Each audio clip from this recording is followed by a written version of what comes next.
Okay, I'm going to do a couple catch-up videos here. I'm getting behind on stuff that I meant to do. I get wound up with this Ukrainian deal, and that kind of takes up my time. But somebody had asked about this stock on this Maverick 88. Now, okay, the brand name was Butler Creek, but I don't know that they actually make them anymore.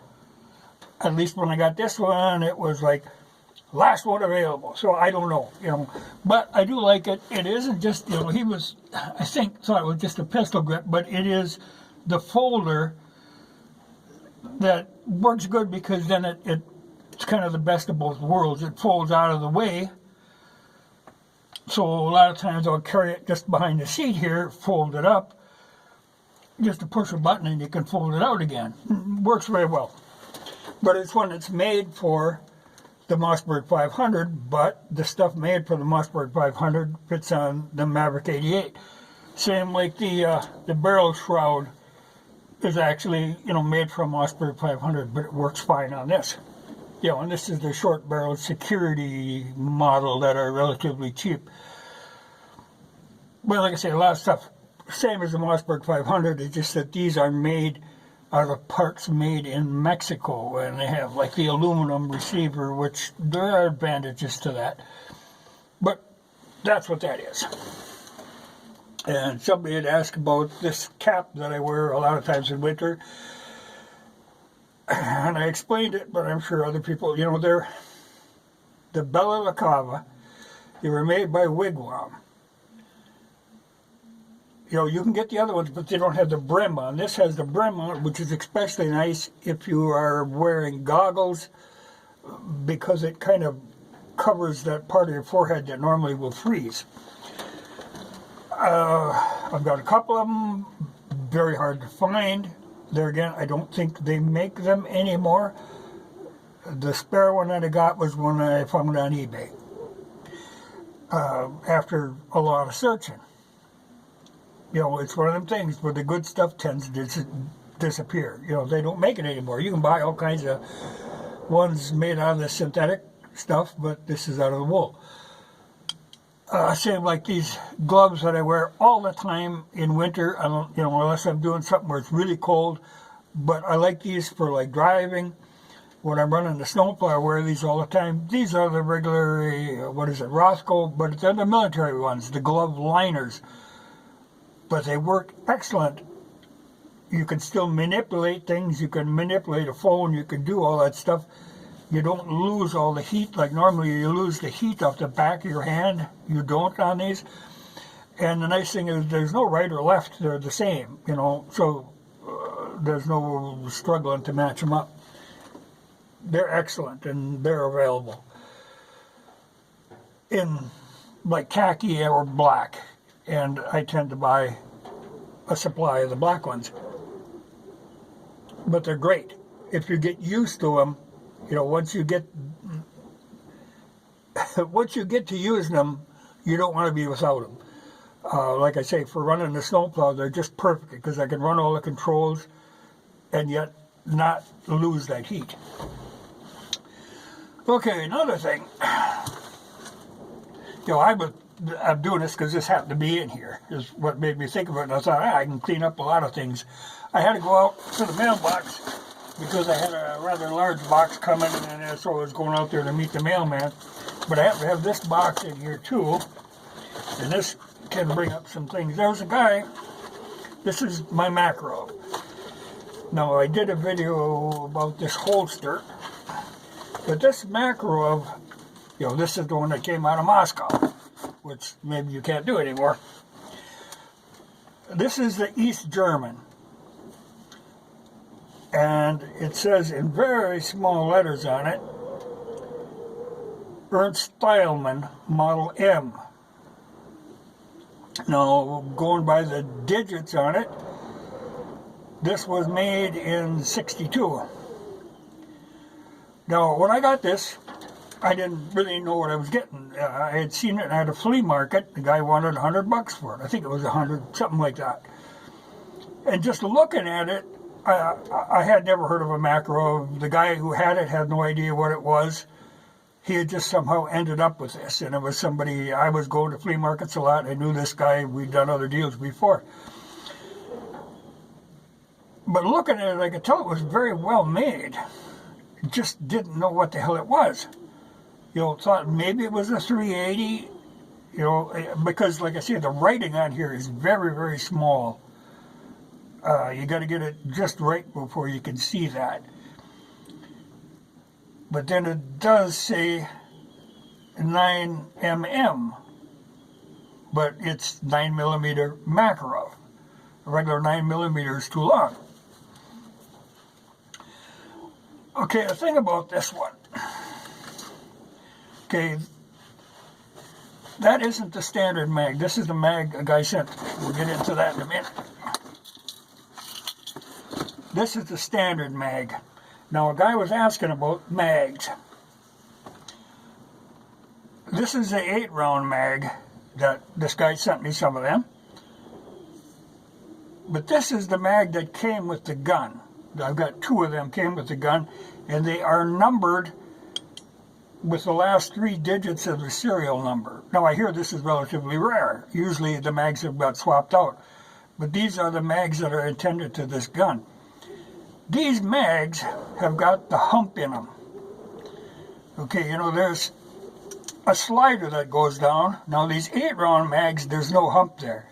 So it's very easy to load. You just pull that slider down, you can pop them in. And even full with 8 rounds, there's still some room. You have to have some wiggle room there, because when you pull the slide back, it actually has to push the one cartridge, the top one, down to get over that to catch the bullet to pull the new one up. For the first, when you load it. Now the mags that came with the gun are the humped ones, and they have a very strong spring in them. You can conceivably get 8 rounds if you really push the top round down, but the problem you have, it's completely compressed then, and you will not be able to pull the slide back. It locks the slide up because it can't go any further down, and you got to have that give in there.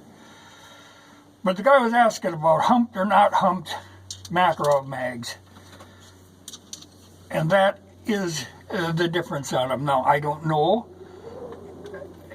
These non-humped ones work fine in this with 8 rounds. Because there's really, all that little hump is doing is going over the top of the slider, but that restricts you from being able to push that slider down, and I think that these 7-round mags have got longer legs that bottom out, on the guide, on the slide. Because, like I say, 7 rounds, and I always considered this to be a 7-round gun. I don't try to jam 8 in it. You run into problems. Like this one, I do have 8 in here. But, like I say, totally compressed. There's no give to it. So there's 7 rounds. Now, I've heard different theories on this. The first one I heard that was, okay, these are East German, probably police, and that the police were restricted to 7-round magazines for some reason. Now, it kind of makes sense. You're going from a Nagant to a Tokarov, both 7 rounds. So when they went to Makarovs, they continued the 7-round theory. Like I say, I can get 8 in, but what happens then? You can't use that little tang on the slider that is holds the thing open on the last round. You can't, because it's under that hump.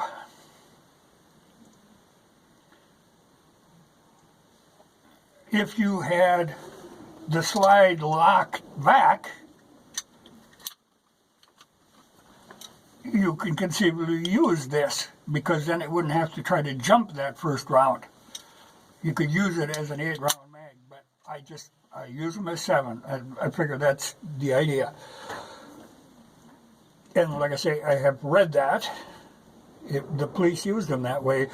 Now, 62 is early for this. Well, it's late in the East German Makarov line, though they came back later and made some civilian models, but they're marked differently. And they were kind of made out of leftover parts and kind of just assembled. But this is the first, it's the Model M, the first one. The other ones were PMs.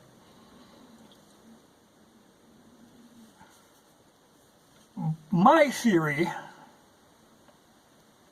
that would make sense to me, that the civilian ones were limited to 7 rounds. I could understand that. They tend to want to do that sort of thing. But like I say, this wouldn't have been a civilian gun at that time. I'm sure it would have been, when these were first imported, they were sold as Stasi guns, that they had been used by the East German Secret Service. But I think that was like a marketing ploy. I don't know. There's a lot of mystery and rumor involved in these. I don't understand how this got into this country, because it would have been maybe 1980 that I got it. Well, there wasn't a lot of them coming in at that time, and there's no import marks and stuff on this. So I don't understand the history of the thing. But like I say, I just got it in the flea market. But at that time, it was a little difficult to get Makarov ammunition. What I was running into was that aluminum cased blazer stuff, which was not a very good ammunition for this gun. That stuff was evidently a little bit bigger, a little bit thicker, because there's no way you could even get 8 rounds in, much less make it function, So I didn't care for that stuff. But once I started getting some of the surplus, when that became available, when Makarovs became more popular later, they started importing a lot of like the Bulgarian ones and stuff. And even the Chinese ones turn up. Then the ammunition, you would run into surplus ammunition.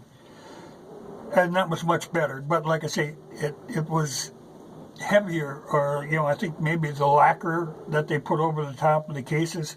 I don't know. Like I say, a lot of mysteries, but I know it's a very good gun. It has all the features you want. It has, like now, it is cocked, but when you put the safety on, it automatically decocks it. Safety off, it is double action. So it's a good gun.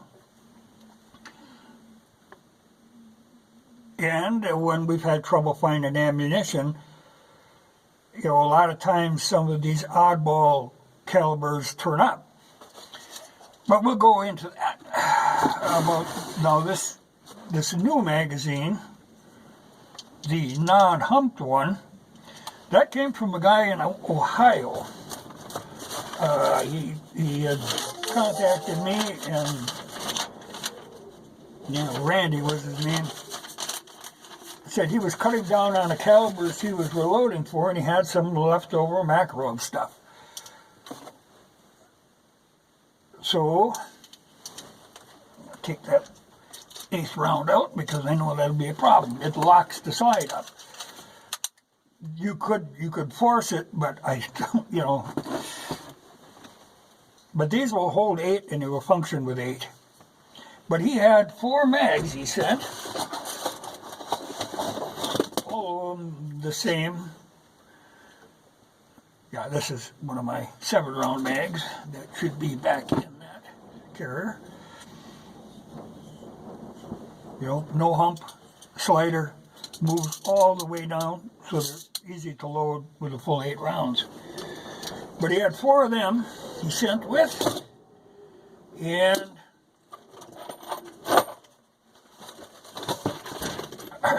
whole tub of brand new Starline Makarov brass. Well, this is a great thing.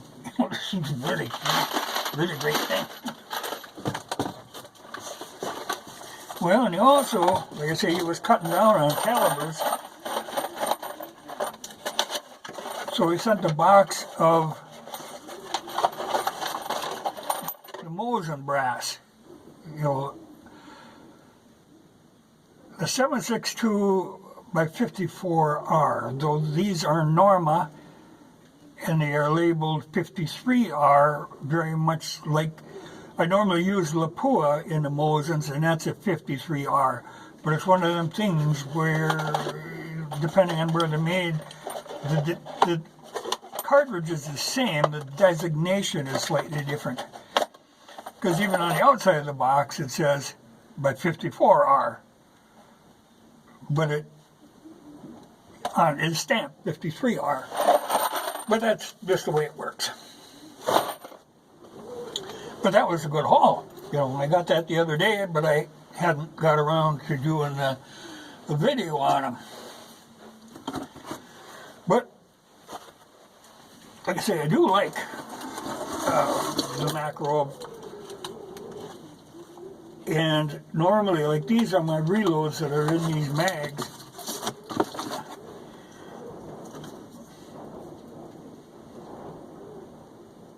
Yeah, see there again, I got 8 in one of my humped mags, and I know that'll lock it up. You know, you can force them in there, but they don't like it.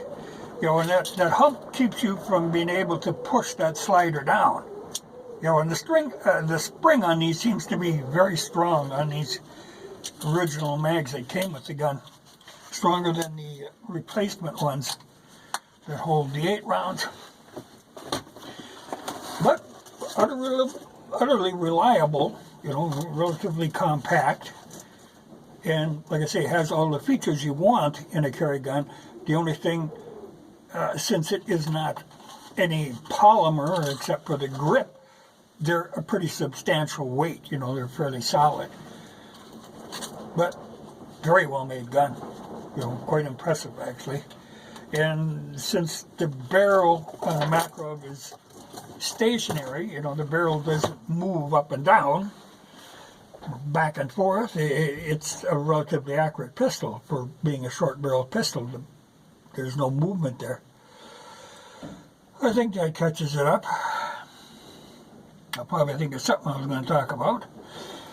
I could go into this box that came today, but that's not really necessary. I guess it wouldn't be of much interest. But I will say, you know, I debated, because there are things going on in this Ukrainian situation that I would love to talk about. But a lot of it, if you're willing to look, you'll find out the right information. You find out the truth that's going on. So I kind of get tired of harping on this stuff. I think the thing you have to keep in mind when you're looking at this, because, like I say, a lot of propaganda. But in this situation, look at what Soros is saying about this. He's all on the side of the Ukrainians, because he's all on the side of the New World Order. And that's what this is. This whole thing that's going on, when you look around the world and look what's going on, this is the last stand of the old world order. They're trying to push this new world order down your throat. So if Russia should fail in what they're doing, we're all screwed. We're all pretty screwed anyway, but at least somebody's making a stand. Because when you look at the countries that are involved in this, that are egging them on, I mean, Ukraine is just being used in a pawn in this game. and they will be sacrificed. But it'll be interesting to see in the end where this goes. But if Russia fails, we are really screwed. I think we're screwed anyway. I mean, after what they've done with this pandemic thing, and then toy with the idea of a third world war. You know, and it's funny because you hear them say, oh yeah, everybody's rooting for the Ukrainians. 99% of the world is rooting for the Ukrainians. No, there's a whole lot of people who are looking at this and realizing this is the last stand. So regardless how you feel about it, I was going to try to stay out of that. No, I was going to try not to say anything about that, because the problem is now, okay, now that I brought this up, my first instinct is to leave comments closed on this, because that's the only way you can live with it. There are so many people that are so uninformed about what is actually happening, what's at stake here, but will chime in with their nonsense. I mean, I've had to block people because I'll do a video, talk about this, and then they'll want to go back to a previous video that I did that I had comments open on, and they'll go at that in their usual crazy way. So I end up blocking them, deleting the comment and blocking them. You do that, you don't get a second chance. So I guess what I'll do here, it's a little risk, but I'll take it, and it kind of weeds out the nuts. I'll leave the comments open on this, but I'm telling you right now, if you start going into that stuff, you know, it would be nice to have the feedback on the mags, on all that stuff. You know, it's great. I don't mind the feedback on that. And I don't even mind if people ask questions on a video, on previous videos that I did, if they aren't these controversial things. But when I get into the politics, if you start with your opinion on this stuff, you're just gone. You know, that's the way it's got to be. That's the only way. Because actually, you know, I'm really kind of, especially now, even with the pandemic stuff, YouTube was getting to be a very unpleasant place to be. You know, for this whole unity thing, boy, it's divided the whole world. And YouTube just is not worth it to me. And then I look at Google and their censorship, and I think, why am I making money for them? You know, I don't like Google. I don't like anything Google does. You know, like their whole now part around trying to censor RT, or even when they were censoring, anytime you'd bring up anything about this pandemic, though all the stuff that people were saying was true, but it would get them completely canceled, you know. And now people, oh yeah, they were right. Well, don't be so damn quick to condemn people. You know, like now they're trying to cancel Russia. And like I said, I think Russia right now is our last hope. You know, they say crazy things. You know, like assassinate Putin. You know, that Lindsey Graham, my God, how you people elect him is beyond me. The man is so wishy-washy. He has no actual convictions on anything. He looks at things and he says, this is the way I'll go because I think that will gain me votes. But he has no actual convictions. But then he comes up with crazy shit, you know, like saying they should assassinate Putin. No, the thing you don't do in this kind of situation is assassinate leaders of a country that you are in conflict with. Your only hope in this kind of situation is to have some chance of diplomacy working. if you take out the head of the country, you cause nothing but chaos. Because it ain't like, people always want to make this a personal thing. It's all Putin's fault. Well, there's a whole lot of people behind him in this.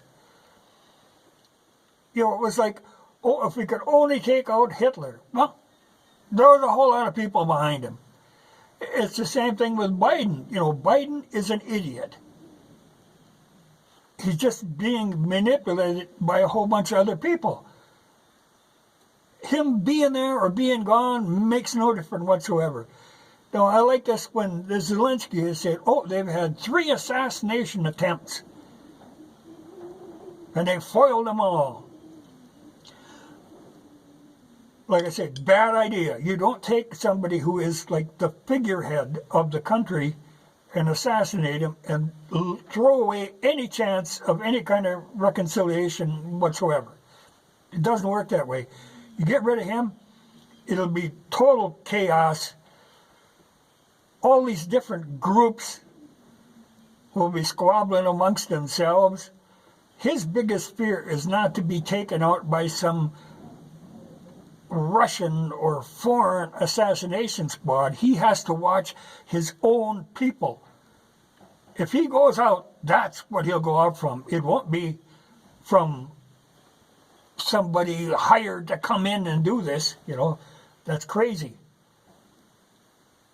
I have very little patience with people. That stuff is just nonsense. But yet, yeah. And all these people, like now, they're flying the B-52 bombers that they took from up in Minot here, flew over there. Now they're doing little practice runs, kind of go toward the border, then turn off, go the other way, pissing around like that. You keep pissing around like that, you're going to cause a problem. There was no reason to be doing that.